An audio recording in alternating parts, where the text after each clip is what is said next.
একটা ভদ্রলোক দেশগ্রামে যেটা হয় যে কাজের জন্য সকালবেলা আপনার বাজারে যেতে হয় কাজের লোক সন্ধান করার জন্য। সে সকালবেলা কাজের লোক সন্ধান করার জন্য বাজারে গিয়েছে।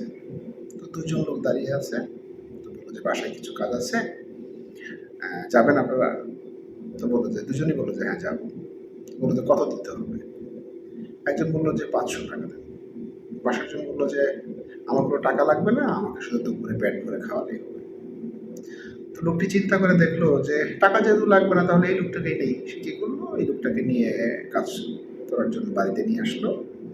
আনার পর সে কাজ করে রীতিমতো দুপুরে খাওয়ানোর জন্য হোটেলে নিয়ে গেল।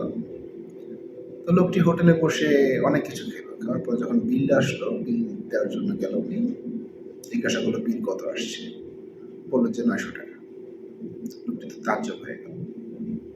সো এটাই বলতে চাচ্ছিলাম যে সবকিছু স্বল্প দামে হয় না, সবকিছু ফ্রিতেও হয় না। খুব বেশি চালাক হলে বিপদ আসবেই। সো ভালো থাকবেন সবাই। আল্লাহ হাফেজ।